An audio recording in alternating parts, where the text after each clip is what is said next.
سورہ نساء 5واں پارہ آیت نمبر 94 ہے۔ اللہ مخاطب ہیں ان بندوں سے جو ایمان لے آئے۔ یا ایھا الذین آمنو، جب کبھی آپ یہ آیت پڑھیں، جتنی آیتوں میں یا ایھا الذین آمنو ہے تو تلاوت کرنے والا اپنے کو سمجھ لے کہ مجھے اب میرا اللہ مخاطب کر رہا ہے اور مجھے بلا کر مجھے ایک حکم دے رہا ہے۔ اور ایسے موقع پر جب ہمیں ہمارا رب بلا رہا ہو، مخاطب بنا رہا ہو، اس وقت اگر ہم غفلت میں ہیں، بے راہ روی کی طرف ہیں، التفات میں کمی ہے، توجہ میں متوجہ ہونے میں اگر کمی ہے تو بڑا شدید جرم ہے۔ اس لیے تلاوت سنتے ہوئے اور کرتے ہوئے اس بات کا ہمیشہ لحاظ رہے کہ ہم تنگوش ہو جائیں۔ یا ایھا الذین آمنو، اے وہ لوگ جو ایمان لائے ہو، اذا ضربتم فی سبیل اللہ، جب تم سفر کرو اللہ کے راستے میں۔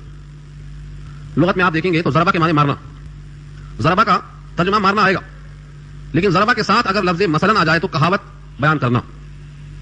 ضرب اللہ مثلا، اللہ نے ایک مثال دی گاؤں والوں کی۔ اور ایسے ہی ضربہ کے ساتھ اگر فی سبیل اللہ آ جائے یا ضربہ کے ساتھ الارض آ جائے تو معنی سفر کرنے کے آئیں گے۔ تو ضربتم فی سبیل اللہ، جب تم سفر کرو اللہ کے راستے میں، مراد ہے غزوات میں، سرایا میں تم جاتے ہو۔ فتبینوا، تبین کے معنی واضح کر لو، تبین کے معنی تحقیق کر لو۔ قرآن کریم میں یہ لفظ اسی مقام پر 2 مرتبہ اسی آیت میں آیا، کیونکہ تبین بہت اہم چیز ہے جس کو ہم اردو میں تحقیق کہتے ہیں۔ صحیح کیا ہے غلط کیا ہے پہلے جان لو، کسی طرف مڑے ہوئے بغیر، کسی طرف جھکاؤ کے بغیر پہلے تحقیق معلوم کر لو، صحیح کیا ہے غلط کیا ہے۔ وتبینوا، یہاں پر رک کر یہ سوچ لو کہ تبین کتنا اہم ہے۔ اگر ہم کسی آدمی کو سمجھ لیں کہ یہ کافر ہے، حقیقت میں وہ مومن ہو، اور اس کو ہم قتل کر دیں تو کوئی سزا کیا تھے اوپر؟ جو کسی مومن کو جان بوجھ کر قتل کر دے اس کی سزا جہنم ہے، ہمیشہ رہے گا اس میں، خدا کا غضب اس پر ہو، سخت عذاب اس کے لیے ہے۔ اسی لیے یہی نے کہا ہے ایمان والو، سفر کی حالت میں پہچاننا مشکل ہوتا، کہیں کا حلیہ الگ ہوتا، لباس الگ ہوتا، بود باش الگ ہوتی، سلام کا طریقہ الگ ہوتا، تمہیں پہچاننے میں غلطی ہو جائے گی۔ فتبینوا، تحقیق کر لو۔ ولا تقولوا لمن القى اليكم السلام لست مؤمنا، اور مت کہہ دو اس شخص کے لیے جو تمہاری طرف السلام علیکم کہہ کر مل رہا ہے کہ تم مومن نہیں ہو۔ یہ جملہ آپ کو سمجھ میں نہیں آئے گا جب تک کہ اس کا پس منظر نہ جان لیں۔ ایک قبیلہ ہے، قبیلہ بنی سلیم، کچھ لوگ وہاں سے بکریاں چرا کر آ رہے تھے۔ اس قبیلے کے لوگوں کے ساتھ مال غنیمت جب دیکھا انہوں نے کہ مسلمانوں کا قافلہ جا رہا ہے، غزوات اسلحہ کے ساتھ لوگ لوٹ رہے ہیں، تو انہوں نے سلام کہا، السلام علیکم۔ مگر مقداد اور ایک صحابی کا نام آتا ہے اسامہ، اور ایک واقعہ ایسا ہی بیان ہوا ہے ترمذی کے حوالے سے، اس قسم کے کئی واقعات بیان ہوئے ہیں۔ انہوں نے سمجھا کہ یہ اپنی بکریاں اور جان بچانے کے لیے السلام علیکم کہا کر ہمیں چکما دے رہے ہیں یہ کافر۔ انہوں نے ان کے سلام کی کوئی پرواہ نہیں کی اور ان کی گردنوں کو صاف کر دیا، کہا تم لوگ جان اور مال بچانے کے لیے السلام علیکم کہہ رہے ہو۔ جب نبی صلی اللہ علیہ وسلم کے پاس اس واقعے کو پیش کیا گیا تو آپ کی آنکھوں سے غصہ چھلک رہا تھا اور زبان سے بار بار ہی فرما رہے تھے تمہارا اس وقت کیا حال ہوگا جب کلمہ تمہارے خلاف استغاثہ پیش کرے گا، قیامت میں تمہارا کیا جواب ہوگا۔ تو اس اوپر کے حصے میں اسی مضمون کو پیش کیا اللہ نے، لمن القى الیکم السلام، جو تمہاری طرف سلام القا کرے، القا معنی ڈالنا، تو اگر یہی سلام موجود مراد ہے السلام علیکم تب تو یہ واقعہ فٹ ہے اس کے اوپر۔ اور دوسرا واقعہ بھی ہے جس کے معنی السلام کے ہیں، یعنی صلح کا معاملہ پیش کرنا کہ صلح کر لیجیے۔ اگر تمہاری طرف کوئی صلح کو پیش کرے تو تم ان سے یہ مت کہہ دو کہ تم مومن نہیں ہو۔ تبتغون عرض الحیات الدنیا، تلاش کرتے ہوئے دنیا کی حیات کا سامان۔ عرضہ کے معنی ہر وہ سامان جو دنیا کے لیے بطور حاجت کے پیش کیا جاتا ہو، بکریاں ہیں، گھوڑے ہیں، اونٹ ہیں، کھانے پینے کے سامان ہیں، استعمالی اشیاء ہیں، سب عرض میں آتی ہیں۔ عرض الحیات الدنیا، دنیا کی حیات کے لیے۔ فعند اللہ مغانم کثیرہ، بس اللہ کے پاس بہت سا ڈھیر و مال موجود ہے۔ مغانم مغنم کی جمع ہے اور کثیرہ اس کی صفت ہے۔ بہت سا مال غنیمت اللہ کے پاس ہے۔ یہ چند بکریاں اور چند اسباب اگر تمہارے ہاتھ سے چھوٹ گئے تو اس کا غم نہ کرو، اس کے حاصل کرنے کی خاطر کسی سلام کرنے والے کو کافر کا قتل کر دو، کیونکہ تمہیں اس کے بدلے میں جو اللہ کے پاس ملنے والا ہے وہ مغانم کثیرہ بہت زیادہ ہے۔ یہاں سے ہمیں کچھ مسائل ملے۔ اگر کوئی انسان بظاہر نظر نہیں آتا ہے کہ یہ مسلمان ہے، لیکن وہ کلمہ تمہارے سامنے پڑھ رہا ہے، تمہارے سامنے السلام علیکم کہہ رہا ہے، یا تمہارے ساتھ نمازوں میں شامل ہے، اذان میں شامل ہے، یا تمہارے ساتھ ایسی عبادات میں شامل ہے جو مسلمان کیا کرتے ہیں، لیکن بظاہر کوئی علامت نہیں ہے کہ مسلمان ہے، تو اس کے ظاہری کو دیکھ کر، افعال کو دیکھ کر ہمیں مسلمان سمجھنا چاہیے اور اسے قتل نہیں کرنا چاہیے، یا اس کے ساتھ وہ سلوک نہیں ہونا چاہیے جو غیر مسلمان ہو، اسے خیر کرنے کا حکم دیا۔ اور دوسری بات جو یہاں سے معلوم ہوئی القى علیکم السلام سے، بندہ تو ظاہر ہی دیکھ سکتا ہے، باطن نہیں دیکھ سکتا ہے۔ نحن نحکم بالظواہر واللہ یعلم وهو یتولی السرائر، راز تو اللہ جانتے ہیں۔ چنانچہ کتنے ایسے لوگ ہیں جو حقیقت میں مسلمان ہیں لیکن اوپر سے نظر نہیں آتے، اور کبھی ایسا ہوتا ہے کہ بہت سے لوگ اندر سے کافر ہوتے ہیں، اوپر سے سارے افعال مسلمان کرتے ہیں۔ خود آپ نے سنا ہوگا مسیلمہ کذاب، جس نے نبی کے زمانے میں ہی نبوت کا واقعہ تھا، میں بھی نبی ہوں، مسیلمہ کذاب۔ اس کے بارے میں یہ ہے کہ خود اذان دیتا، نماز پڑھتا، کلمہ پڑھتا، کلمے کا دونوں جز پڑھتا، اس کلمے میں اپنے نام کا اضافہ کرتا، سارے افعال ہوتے۔ یہاں سے اخذ کیا ہے حج مفسرین قرآن نے کہ اگر آدمی کے عقیدے اور افعال سے معلوم ہو کہ یہ مسلمان ہے، لیکن کچھ ایسی خرابیاں معلوم ہو جو بالکل اسلام کے اصول سے ہٹی ہوئی، اصول اسلام سے ہٹی ہوئی ہیں، تو جب تک ان چیزوں میں سے ایمانیات کے الفاظ نہ آ جائیں، عقائد پر بحث نہ پڑ جائے، تب تک اس کو آپ مسلمان سمجھیں گے۔ اسود انسی کو کب قتل کرنے کا حکم دیا گیا؟ جب اس نے کہا میں نبی ہوں، اور حکم یہ تھا کہ اب قیامت تک کوئی نبی نہیں آئے گا، 30 جھوٹ پیدا ہوں گے، سلاسل کذابون، میرے بعد 30 جھوٹ نبی پیدا ہوں گے، لیکن میں آخری نبی ہوں، میرے بعد کوئی نبی نہیں ہوگا۔ تو اصول اسلام ہے، اصول کے خلاف جا رہا تھا تو اس کا کفر ظاہر ہو گیا۔ تو جب تک ایمانیات میں سے مسلمہ چیزوں کے خلاف نہ جائے، مثلا آج کے زمانے میں بہت لوگ نماز نہیں پڑھتے، پابندی کے ساتھ نماز پڑھنے والے کتنے ہیں اور نمازوں کو چھوڑنے والے کتنے ہیں؟ ترازو کر لیجیے. لیکن نماز کا چھوڑ دینا عمل کفر ہے. جس نے جان بوجھ کے نماز چھوڑا اس نے گویا کفر کا فعل کیا. ایمان اور اسلام کے بیچ میں فرق کرنے والی نماز ہی ہے. نماز چھوڑ دیا تو ایمان کفر سے مل گیا. ان سب کے باوجود کتنے لوگ ہیں جو نماز نہیں پڑھتے؟ تو کیا کریں گے آپ؟ کیا انہیں کافر کہہ دیں گے؟ حالانکہ ان کا فعل کفر ہے، نماز کا چھوڑ دینا جان بوجھ کے. لیکن امت کا طبقہ یہ فیصلہ کرتا ہے کہ نہیں، ان کو کافر نہیں کہیں گے، ان کے اس عمل کو عمل کفر کہیں گے. کفریہ فعل ہے نماز کا چھوڑ دینا، لیکن ایسا کرنے سے وہ کافر نہیں ہو جاتا. اللہ تعالیٰ نے کلمہ کی جبکہ دل میں تصدیق موجود ہو کیسی قدر فرمایا ہے. اعتقاد تصدیق قلبی جس کا نام ہے کتنی قدر فرمایا ہے کہ اگر دل میں کسی کی تصدیق ہے اور باہر کے افعال خلاف بھی ہیں تو اس کو مومن ہی کہنے کا حکم دیا ہے. ہمارے پاس دیکھیے آپ کیا ہوتا، ادنا باتوں پر مسلمانوں کے درمیان کتنا انتشار ہے، کتنا اختلاف ہے، کتنا بعد ہے، کتنا دوری ہے. یہاں تک کہ ہماری مسجدیں تقسیم ہو گئی، ہماری خانقاہیں تقسیم ہو گئی اور ہمارے لیے چلنے پھرنے کے راستے مسدود ہو گئے. مسلمان ہی کو اپنے سے غیر سمجھنا شروع کر دیا. یہ سب تفریق نہیں ہے. قرآن کی آیت کو خوب سمجھو. جو تمہاری طرف السلام علیکم کہا کر ملتا ہے تم اس کو لست مؤمنا، تم مومن نہیں ہے مت کہو. لا تقولوا، یہ اللہ کا حکم ہے. اگر صرف آپ سے سلام کا بھی اشتراک ہے تو سلام پیش کرنے کے ناطے سے آپ پر لازم ہے اسے مسلمان سمجھو، تا وقت ہے کہ اس کے وجود سے کوئی افعال کفریہ صادر نہ ہو جائے. مثلا نماز تو پڑھتا ہے، سلام تو کرتا ہے، لیکن زبان سے ایسی بات کرتا ہے مثلا کہتا ہے حدیث نہیں مانتا، مجھے حدیثوں کی ضرورت نہیں. جبکہ قرآن کریم کی تشریح حدیث کے بغیر ممکن ہی نہیں. حدیث کا انکار قرآن کی آیتوں کا انکار. اب ظاہر ہے کہ اس کی زبان سے صراحتاً ایسے الفاظ ملیں گے تو اس کے کفر کا فتویٰ دیا جائے گا اور ظاہری افعال کی خرابی سے کافر نہیں کہا جائے گا. یہ سب مسائل پیدا ہوتے ہیں اسی آیت سے. لفظ کیا ہے؟ تبتغون عرض الحیات الدنیا. تم دنیا کے غرض کی خاطر اسے مت مومن ہے کہا تو غلط ہے. ہاں اگر سامنے اللہ ہو، اللہ کی کتاب ہو، آپ کا دل مخلص ہو، آپ کے سامنے آخرت ہو، اخلاص کے ساتھ آپ محاسبہ کرتے ہیں تو آپ انشاءاللہ صحیح راستے پر جائیں گے. کیونکہ حکم ہے استفتوا عن قلبک، فتویٰ دل سے لے لو. دل بولتا. اللہ نے نفسیات کا ایک سبق دیا ہے، بڑا اہم سبق ہے نفسیات کا. یہ کذالک کنتم من قبل، یہ جملہ بہت اہم ہے. کذالک کنتم من قبل کا ترجمہ یہ ہے ایسے ہی تم بھی تھے اس سے پہلے. جیسے یہ آدمی تمہارے سامنے آیا السلام علیکم کہتے ہوئے تم نے اسے قتل کر دیا، جس حالت میں وہ آیا تھا تمہارے سامنے تم بھی اس سے پہلے کسی کے سامنے ایسی حالت میں آ کر کے اپنے اسلام کا اظہار کیا تھا. تب تمہارے ساتھ اس نے کیا سلوک کیا؟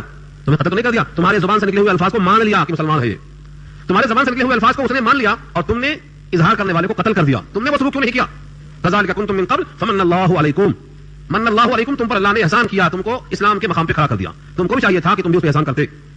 یہاں سے سبق ملتا ہے جیسا سلوک اپنے ساتھ چاہتے ہو ویسا سلوک دوسروں کے ساتھ کرنا چاہیے. ابھی بخاری میں گزرا کتاب الایمان میں، ایمان کی تکمیل میں سے یہ ہے یحب لاخیہ ما یحب لنفسہ، اپنے بھائی کے لیے وہی چاہے جو اپنے واسطے چاہے. یہ ایمان کی تکمیل کا ذریعہ ہے. تو تم جس حال میں تھے تم نے کہا میں اسلام میں آ گیا، پتہ نہیں دل میں کیا تھا کیا نہیں تھا، لیکن تمہارے زبان کے اقرار کو مخاطب نے مان لیا. تم بھی سلام کرنے والے کے سلام کو مان لیتے. یہ نفسیات کا سبق ہے. فمن اللہ علیکم فتبینوا، دوبارہ اسی آیت میں یہ لفظ پھر آیا فتبینوا، ابھی آ چکا ہے دوسری لائن میں. پھر کہا اللہ نے سو غور کر لو، تحقیق کر لو، قرائن سے دیکھ لو، ایمانیات کے بارے میں سوالات کر لو، شبہ ہے تو اس کی تلافی کر لو. ایک باندھی گونگی آئی پکڑ کے لائی گئی، اس لیے لائی گئی کہ ایک صحابی کو ایک مومنہ کو آزاد کرنا تھا کفارے کے طور پر. تو باندھی گونگی تھی، پکڑ کے لائی گئی. صحابی نے پوچھا اگر میں اس کو آزاد کر دوں تو میرا کفارہ ادا ہو جائے گا؟ تو قرآن میں کیا ہے؟ شرط لگایا اللہ نے، مومنہ کی قید لگایا، مومنہ کو آزاد کرو. اب یہ گونگی ہے، کیسے معلوم ہو کہ مومنہ ہے یا کافرہ ہے؟ آپ نے پوچھا این اللہ، اللہ کہاں ہے؟ تو باندھی اپنے آنکھوں سے اوپر دیکھتے ہوئے اشارہ کرتی ہے وہاں. آپ نے کہا یہ مومنہ ہے، اس کو آزاد کر دو. یہ کیا ہے؟ یہ تبین ہے، تبین اور تحقیق ہے. اگر کسی موقع پہ التباس پیدا ہوتا ہے تو آپ تحقیق کر لو. تبین کا حکم دیا ہے. ہمارے پاس لوگ تحقیق جانتے ہی نہیں، شک وہم، سنا کے فیصلہ، کبھی بھی یہ فیصلہ صحیح نہیں ہو سکتا. تبین کا لفظ قرآن نے بابا کہا ہے. اور بھی گزرا پیچھے، جب تمہارے پاس فاسق خبر لے کر آئے تو خبر مان مت لو، تحقیق کر لو. اذا جاءکم فاسق بنبأ فتبینوا، سورہ حجرات 26. کوئی خبر آ جائے تو مان مت لو، تحقیق پہلے. مومن تو تحقیق کے بغیر نہیں چلتا. اس کا تو ایمان بھی تحقیقی، اس کا عمل بھی تحقیقی، اس کی کتاب بھی تحقیقی، رسول بھی تحقیقی. اس کا کوئی عمل سنے سنایا پر نہیں چلتا. لوگوں نے کہا ہم نے بھی کہا دیا، نہیں، لوگوں نے کہا ہم نے کہا دیا تو ایمان تزلم ہے آپ کا. قبر میں کا سوال ہوگا ما تقول لهذا الرجل، کیا کہتے ہیں آپ رسول کے بارے میں؟ تو جو منافق ہوگا وہ کیا کہے گا؟ جو لوگوں نے کہا وہی میں نے بھی کہا دیا، مجھے نہیں معلوم. تو لوگوں نے کہا دیا، میں نے کہا دیا، یہ تو کفر کا سوال ہے، غلط جواب ہے. مومن تو تحقیقی ایمان لاتا ہے، کتاب کو اللہ کی کتاب مانتا ہے، رسول کو اللہ کا رسول مانتا ہے، اور جو آپ نے بتایا ایمانیات میں اس کو اپنی آنکھوں سے کے ساتھ مانتا ہے. تو تبین ہماری شان. اور جب تک آدمی تبین نہ کرے گا پچھتائے گا، کبھی دنیا میں کبھی آخرت میں. چنانچہ سورہ حجرات میں فرمایا اذا جاءکم فاسق بنبأ فتبینوا ان تصیبوا قوما بجہالہ فتصبحوا علی ما فعلتم نادمین. تم اس کی خبر پہ کان دھر لیا اور کچھ فیصلہ کر لیا، اقدام کر لیا، بعد میں غلط معلوم ہوا تو تم کو شرمندہ ہونا پڑے گا، شرمندہ ہونا پڑے گا، نادم ہونا پڑے گا. یہ ندامت اگر یہاں ہے تو معافی ہو جائے گی، اور یہاں نادم نہیں ہوا، اکڑتا رہا، تو وہاں تو نادم ہونا ہی پڑے گا. تو تحقیق کے بغیر جو عمل ہوگا اس پر ندامت رکھیے. آپ کو معلوم ہے حابیل اور قابیل کا قصہ قرآن نے بیان کیا ہے سورہ مائدہ میں. اس نے بھائی کو قتل کر دیا جوش میں، تحقیق نہیں کیا کہ میرا اقدام صحیح ہے کہ غلط، بھائی کو قتل کر دیا. اب لاش کو کیا کرے؟ اللہ نے کوہ بھیجا، ایک کوے نے کوے کو مارا، زمین کھودا، دفن کیا. تب دفن کا سلیقہ آیا اور کہا اللہ کی قسم اس کوے سے بھی میں بدتر ہو گیا، کوے کو دفن کرنا تو کم سے کم آ رہا تھا، مجھے وہ بھی نہیں آ رہا تھا. فاصبحوا نادمین، نادم ہو گیا. تو قابیل بھی حابیل کے قتل پر نادم ہوا کیونکہ تحقیق کے بغیر کام کیا. پورے قرآن کریم میں تحقیق کر جو بھی آپ کام کریں گے، اگر تحقیقی ایمان ہو، شعوری ایمان ہو، تحقیقی عمل ہو تو ندامت سے بچیں گے. اور جو آدمی زبان چلاتا رہتا ہے بغیر تحقیق کے، کم سے کم درجے میں وہ جھوٹا ثابت ہوگا. حدیث میں آقا کا ارشاد بارہا سن چکے ہیں آپ، کفا بالمرء کذبا ان يحدث بكل ما سمع، آدمی کے جھوٹا ہونے کے واسطے کافی ہے کہ جو سنے بیان کر دے، جو سنے بول دے، جو سنے پھیلانا شروع کر دے، اس کے جھوٹا ہونے کے واسطے کافی ہے. یہ حدیث نوٹ کرو. تبین کا حکم اسی لیے ہے کہ جو سنو بیان نہ کرو، تحقیق سے ثابت ہو بولو، اور تحقیق نہیں کر سکتے تو کف لسان بہتر ہے. آگے فرمایا ان اللہ کان بما تعملون خبیرا، بے شک اللہ جو کچھ تم کرتے ہو خبر رکھنے والا ہے. تم مومن کو مارتے ہو یا کافر کو، مال غنیمت کی خاطر مارتے ہو یا اس کے کفر کی خاطر مارتے ہو، تمہاری محبت کس لیے ہے، عداوت کس لیے ہے، اللہ کو پوری خبر ہے. یہاں سے بات معلوم ہو گئی کہ مومن اگر ہے مومن تو اس کا اکرام تم پر لازم ہے. اگر کسی آدمی نے ایسی بات کہہ دیا کہ اس کے جملے کا 100 مطلب نکلتا ہے، ایک مطلب میں ایمان اور 99 مطلب میں کفر ظاہر ہوتا ہے، تو آپ کو وہ ایک جو 99 کے بعد 100واں نمبر ہے اسی پر محمول کرنا ہے کہ شاید اس کا مطلب یہ رہا ہو. اس کے کفر سے اس کا ایمان ثابت کرنا بہتر ہے. لیکن ہمارے پاس کیا ہے، دھڑا دھڑ فتوے چلتے ہیں. جس کو چاہ بنا دیا کافر، اگر وہ کافر ہو گیا تو آپ کو کیا ملا، اور وہ جہنم میں چلا گیا تو آپ کو کیا ملنے والا ہے. حکم یہ ہے کہ اللہ کے نبی لوگوں کو جہنم سے بچاتے ہیں. جو جہنم سے بچانے والا کام کرے وہ نبی کا کام کرنے والا ہے. نبی صلی اللہ علیہ وسلم سے صحابی نے پوچھا اللہ کے رسول میں تو کلمہ پڑھ کے اسلام میں آ گیا ہوں، اب مجھے کام بتائیے کیا کروں. فرمایا جو مجھے کرتا ہوا دیکھتے ہو تم بھی کرو. عثمان غنی اسلام میں آ گئے، کیا حکم ہے، جو کرتا ہوا دیکھتے ہو وہ کرو. تو اس طریقے سے صحابہ کرام نے نبی کے کام کو آگے بڑھایا. تو نبی کا کام کیا ہے، اللہ کے بندوں کو اللہ سے ملا دینا، جہنم سے ان کو دور کرنے کی فکر کرنا. اگر کلمات کفر اور کلمات ایمان جمع ہیں، کوشش کرنا اس کے ایمان کو ثابت کرنے کی، تعبیر توجیہ کر کے کافر ثابت کرنا یہ اچھی چیز نہیں. دیکھو لفظ سلام کا اتنا اکرام کیا ہے اللہ نے، السلام علیکم کہہ کر ملنے والے کو بھی لست مؤمنا مت کہو. تو پھر کلمہ پڑھنے والے کو ہم کیسے کہہ دیں لست مؤمنا، تو مومن نہیں ہے. اس لیے ہر صاحب ایمان کا اور کلمہ گو کا ہمیں اکرام کرنے کا حکم ملتا ہے. لا يستوي القاعدون من المؤمنين غير اولي الضرر والمجاهدون في سبيل الله باموالهم وانفسهم. دو قسم کے مومن، ایک مجاہد اور ایک قائد. قائد کے معنی اردو والا قائد نہیں، قائد عین سے ہے، قائد اخیرہ والا قائد. قائد اولا 2 رکعت پہ اور قائد اخیرہ 4 رکعت پہ یا 3 رکعت پہ. وہ قاعدہ کیا ہے، بیٹھک لینا. اسے سے گزرا ہے والقواعد من النساء، بڑھیا عورت جو بیٹھک لینے چلنا پھرنا نہ آئے. سورہ نور میں الفاظ استعمال ہوئے. تو قائد کے معنی بیٹھک لیے ہوئے لوگ، بیمار ہیں، بوڑھے ہیں، ضعیف ایسے ہیں جو چلنے پھرنے کی طاقت نہیں رکھتے، آنکھوں سے کمزور ہیں. ان تمام کے واسطے اللہ نے استثناء رکھا ہے. لیکن عام مومن جو لڑنے کی طاقت رکھتے ہیں مگر لڑنے میں شریک نہیں ہوئے، بیٹھ گئے گھروں میں بیٹھے رہے، فرمایا دونوں برابر نہیں ہو سکتے. مجاہد فی سبیل اللہ اور وہ گھر میں بیٹھنے والا آدمی دونوں برابر نہیں ہو سکتے. لا یستوی برابر نہیں، لا یستوی کے معنی برابر نہیں ہو سکتے. اس لفظ کو آپ دیکھنا چاہیں سورہ حشر میں تو کیا فرمایا، لا یستوی اصحاب النار و اصحاب الجنہ. اصحاب الجنہ اصحاب النار دونوں برابر نہیں ہو سکتے. ٹھیک ویسے فرمایا لا یستوی برابر نہیں ہو سکتے کون، القاعدون من المؤمنین، ایمان والوں میں سے بلا کسی عذر کے بیٹھ جانے والے، اور کون، والمجاہدون فی سبیل اللہ، اور جہاد کرنے والے اللہ کے راستے میں، یہ دونوں برابر نہیں ہو سکتے. ایک مقام پہ فرمایا جس طرح دھوپ اور سایہ برابر نہیں، روشنی اور ظلمت برابر نہیں، نیکی اور برائی برابر نہیں، ایسے ہی سمجھ لو کہ علم اور جہالت برابر نہیں. ایسے ہی گھروں میں رہ جانے والے مسلمان اور اللہ کے راستے میں ہتھیلی پر جان رکھ کر لڑنے والے مسلمان دونوں برابر نہیں. ہاں ایک شرط ہے، عذر ہے، غیر اولی الضرر. یہ ٹکڑا بیچ میں جملہ مترجہ ہے، غیر اولی الضرر. ضرر کے معنی کوئی خرابی، مثلا آنکھ سے نظر نہیں آتا، جوان ہے، ہٹا کٹا ہے مگر نابینا ہے، نظر نہیں آتا آنکھوں سے، یہ عذر ہے. عذر نہ ہو تو وہ تقسیم ہے. ہاں اگر عذر ہے، سواری نہیں ملی، جلنے کا سامان نہیں ہے، تو ان کا استثناء رکھا اللہ نے. سورہ توبہ میں یہ بحث آئے گی انشاءاللہ. 10واں پارہ آخری ورق میں یہ بحث آئے گی کہ ان پر کوئی حرج نہیں. لیس علی الذین آمنوا وعملوا الصالحات، وہ لوگ جن کے پاس سواریاں نہیں ہیں، لڑنے کے واسطے جانا چاہتے ہیں مگر ان کے پاس سواریاں نہیں ہیں، ان کی آنکھوں میں آنسو بھر گئے سواریاں نہ ہونے کی وجہ سے. فرمایا کہ وہ معذور ہیں اور ان پر کوئی گناہ نہیں ہے، کوئی مواخذہ نہیں ہے. تو اس آیت کا حاصل کیا نکلا کہ دونوں برابر نہیں ہو سکتے. جو بلا کسی عذر کے گھروں میں بیٹھے رہ گئے اور جو اللہ کے راستے میں لڑنے والے ہیں، دونوں میں بڑا فرق ہے. اور ایک شرط لگا والمجاہدون فی سبیل اللہ باموالہم وانفسہم، کیونکہ مجاہدہ دو قسم کا ہوتا ہے. مجاہدون فی سبیل اللہ میں گنجائش تھی کہ شاید یہ مجاہدہ نفس ہو، فرمایا نہیں باموالہم وانفسہم، مال اور جان کا مجاہدہ، اپنے مال سے، اپنے ہتھیار سے، اپنے گھوڑے سے، اپنے سواری سے اپنے جان کو حاضر کرتا ہے. یہ مجاہد اور وہ گھر میں بیٹھنے والا قائد دونوں برابر نہیں ہو سکتے. فضل اللہ المجاہدین باموالہم وانفسہم علی القاعدین درجۃ، فضیلت دیا ہے اللہ نے مجاہدین کو اپنے مالوں کے ساتھ اور ان کی جانوں کے ساتھ، علی القاعدین بنسبت بیٹھ جانے والوں کے، درجۃ ایک درجہ، ایک درجہ فضیلت رکھا اللہ نے. وہ درجہ کیسا ہے، کتنا اعلیٰ ہے، اس کا اندازہ ہم اور آپ نہیں کر سکتے. اللہ نے فرق کر دیا ہے. اس فرق کو یوں سمجھ لو، دنیا سے آخرت میں جانے والے چاہے جتنا ہی معراج پر پہنچ جائیں، دنیا میں آنے کی تمنا نہیں کریں گے سوائے اس کے جو دنیا سے شہید ہو کر گیا. وہ تمنا کرے گا کہ دنیا میں آؤں پھر شہید کیا جاؤں، پھر آؤں پھر شہید کیا جاؤں. کیوں؟ شہادت کی بنا پر جو اکرام دیکھے گا تمنا پیدا ہوگی. حدیث پاک میں آتا ہے دنیا میں واپس آنے کی تمنا سوائے شہید کے کسی کو نہیں ہوگی. خود نبی صلی اللہ علیہ وسلم نے فرمایا کاش کہ میں اللہ کے راستے میں مارا جاتا، پھر زندہ کیا جاتا، پھر شہید کیا جاتا، پھر زندہ کیا جاتا، پھر شہید کیا جاتا. 3 دفعہ الفاظ فرمایا. نبی نبوت کے باوجود تمنا رکھتے ہیں، کیوں؟ شہادت کے مرتبے کو ظاہر کرنے کے لیے. تو جو درجہ اللہ نے ایک درجہ ہے، وہ درجہ کتنا اونچا ہے اس کا اندازہ اللہ کے پاس ہوا. یہ جتنے صحابی ہیں ان سب سے اللہ نے وعدہ کیا ہے جنت کا. اگلا ٹکڑا ہے وَكُلًّا وَعَدَ اللَّهُ الْحُسْنَى، کل کے معنی سب کے سب. وعد اللہ نے وعدہ کیا کس چیز کا؟ الحسنى. حسنى مؤنث ہے، حسین سے بنا ہے. حسین کے معنی عمدہ چیز، اور حسنى اس کا مؤنث سب سے بہتر حسین شے کیا ہے؟ جنت ہے. سورہ واللیل میں اللہ نے حسنى کو جنت کہا ہے. وَكَذَّبَ بِالْحُسْنَى، یہ کون سا حسنى ہے؟ جنت. اور بعض نے کہا حسنى سے مراد کلمہ طیبہ ہے کیونکہ یہ جنت میں جانے کا سبب ہے. تو حسنہ دینے کا اللہ نے وعدہ کیا کس سے؟ کلن، سب کے سب. اس آیت کے ساتھ جب آپ جوڑیں گے ترمذی کی روایت حضرت جابر جس کے راوی ہیں رضی اللہ تعالیٰ عنہ، جتنے صحابی ہیں، صحابی کی تعریف جنہوں نے نبی صلی اللہ علیہ وسلم کو بحالت ایمان دیکھا اور ایمان پر ہی خاتمہ ہوا، شرط ہے یہ، ان تمام پر جنت واجب ہو گئی اور جہنم حرام ہو گئی. جس نے مجھے دیکھا اور میرے دیکھنے والوں کو دیکھا، یہاں سے تابعی شامل ہوئے، اسی آیت کے ذمہ لکھا ہوا ہے. تو صحابی اور تابعی دونوں، کیوں؟ اس وجہ سے کہ وہ اتنا قریب تھے پاور ہاؤس سے کہ ان کے دل میں میل جمنے نہیں پائی. توبہ ہمیشہ ان کی زبان پر، ان کی ہر نماز توبہ تھی. ہماری کوئی نماز توبہ نہیں بن رہی ہے. جب وہ نماز پڑھتے تھے اللہم انی ظلمت نفسی ظلما کثیرا، تو یہ جملے ان کی زبان سے توبہ بن کے نکلتے تھے اور ہماری زبان سے جموائی بن کے نکل جاتے. جموائی پتہ نہیں چلتا کہ ہم کیا کر رہے ہیں. کیوں ایسا تھا؟ کیونکہ وہ نبوت کے زمانے سے قریب تھے. آقا نے خود فرمایا خیر القرون قرنی ثم الذین یلونہم ثم الذین یلونہم، سب سے بہتر زمانہ میرا زمانہ ہے، پھر جو ان سے قریب تر ہے، پھر جو ان سے قریب تر ہے، پھر جو ان سے قریب تر ہے. خیر القرون قرنی ثم الذین یلونہم ثم الذین یلونہم. اس میں نقطہ بیان کیا لوگوں نے کہ قرنی کہا اللہ کے رسول نے، دہری نہیں کہا میرا زمانہ، عصری نہیں کہا میرا زمانہ. زمانے کے لیے کئی لفظ ہیں لیکن لفظ عصر نہیں کہا، لفظ دہر نہیں کہا، لفظ قرن استعمال کیا، کیونکہ قرن میں قاف رے نون یا 4 حرف ہیں. ابو بکر صدیق کی قاف ہے اور عمر کی را ہے اور عثمان کی عین ہے. قرنی میں نون ہے، عثمان کا نون ہے. اور فرمایا حضرت علی کی یا ہے. اور خلافت کے یہی 30 سال ہیں جو علی منہاج النبوہ ہیں. اسی 30 سال کے بعد خلافت بدل جاتی ہے اور روایت میں آتا ہے کہ میرے بعد 30 سال تک خلافت قائم رہے گی. تو قرنی میں اشارہ ہے. تو یہ زمانہ بہترین زمانہ گزرا. اس کے بعد آہستہ آہستہ لوگ دور ہوتے چلے گئے، ان کے دلوں کی صفائی کا انتظام نہیں رہا. اب توبہ نہ رہی، نماز نہ رہی، یہ فرق پیدا ہونا شروع ہو گیا. تو اللہ نے ہر صحابی سے وعدہ کیا ہے وَكُلًّا وَعَدَ اللَّهُ الْحُسْنَىٰ. یہ الفاظ نوٹ کریں آپ، ہر صحابی کے واسطے وعدہ کہاں ہے؟ یہاں موجود ہے 95 نمبر آیت کا. وَفَضَّلَ اللَّهُ الْمُجَاهِدِينَ عَلَى الْقَاعِدِينَ أَجْرًا عَظِيمًا. اور اللہ نے فضیلت دی ہے مجاہدین کو بیٹھ جانے والوں پر بہت بڑے اجر کے ذریعے. اجرًا عظیما، جس اجر کو اللہ عظیم کہے وہ کتنا بڑا ہوگا. کسی اجر کو، کسی معاوضے کو اللہ عظیم کہے، معقول معاوضہ دیا جائے گا، اجر عظیم کہا اللہ نے، کتنا ہوگا؟ آپ کہیں اندازہ کرنا مشکل ہے. نہیں مشکل نہیں، آسان ہے. ساری دنیا کسی کو مل جائے تو اللہ نے کیا کہا؟ متاع قلیل. قل متاع الدنیا قلیل.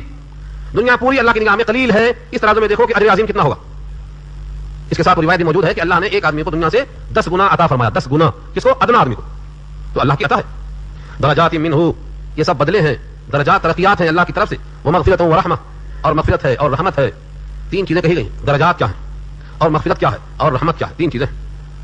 بظاہر نظر آتا ہے کہ تینوں میں کوئی فرق نہیں ہے، تینوں ایک ہی چیزیں ہیں، درجات، مغفرت، رحمت.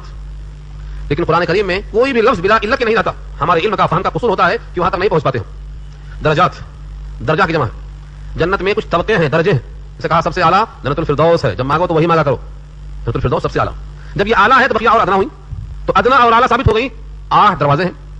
اور اس جنت کے بارے میں حدیث میں آتا ہے جو بلند درجے والے ہوں گے ان کے مکانات اتنے روشن ہوں گے کہ تم ان کو جب اٹھا کر منی دیکھو گے تو ایسا معلوم ہوگا جیسے زمین والے رات میں تاروں کو دیکھتے ہیں. زمین والے رات میں تاروں کو دیکھتے ہیں تو اپنے سے کتنا اونچا سمجھتے ہیں.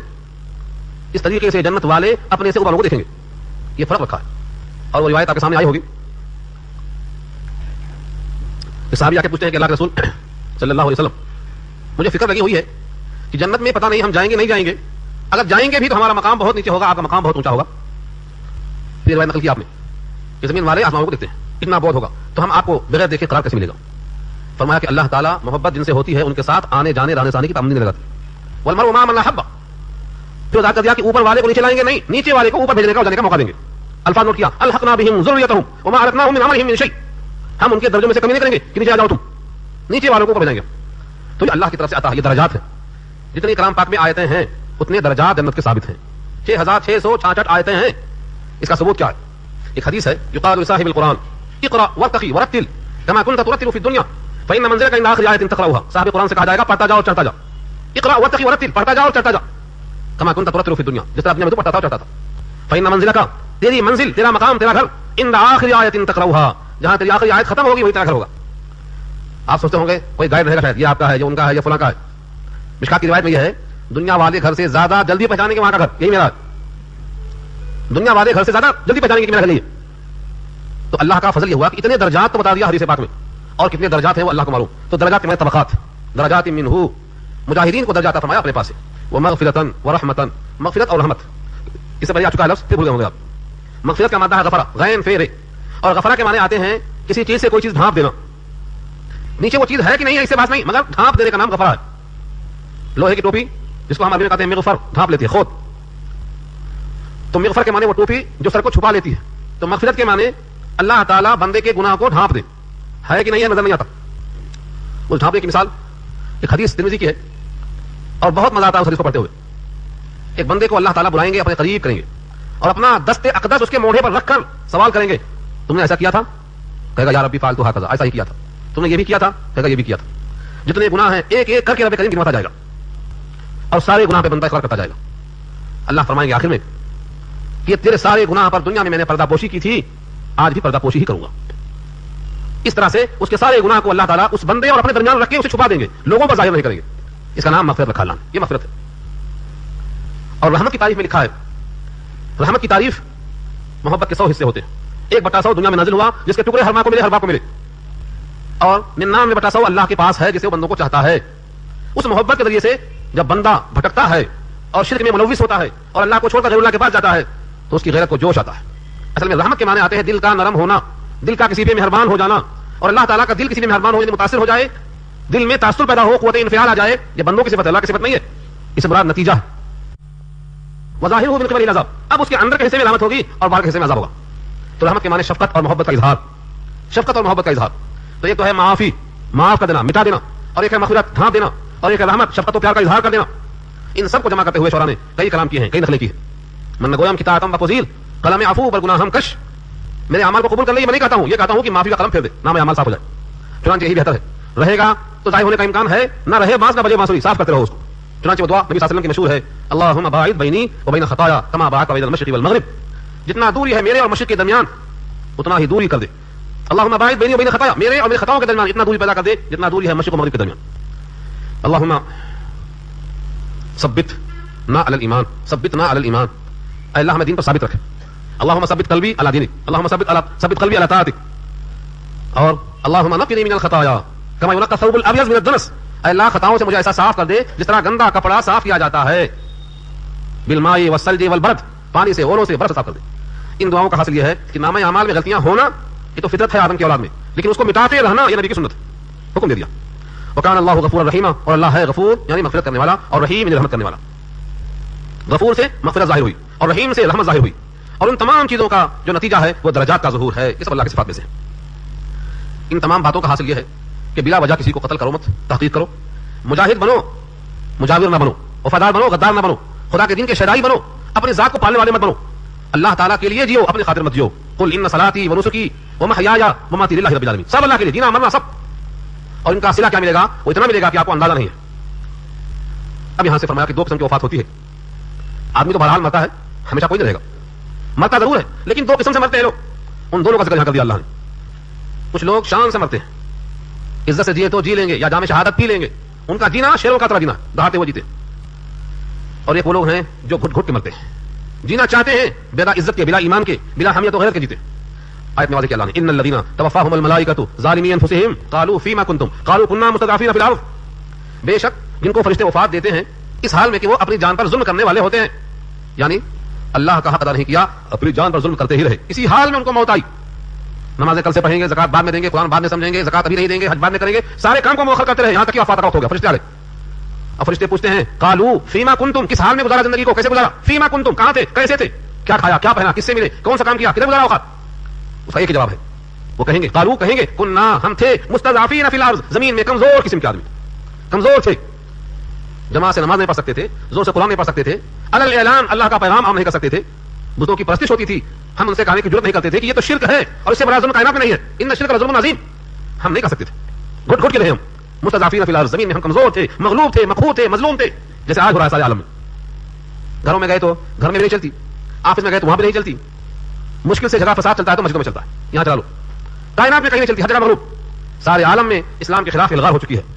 یہ جواب جب سنیں گے فرشتے تو کیا کہیں گے جواب میں؟ بیچارہ ہاں تھکا ہوا آیا ہے سو جا. نہیں نہیں شاباشی دے دیں گے فرشتے، کیا کہیں گے؟ یہ اللہ کا کرم ہے، اس کا رحم ہے کہ جو آنے والا وقت ہے قبر میں وہ ابھی بتا دیا یہیں پر. کیا کہیں گے فرشتے؟ قالوا الم تکن ارض اللہ واسعۃ فتہاجروا فیہا.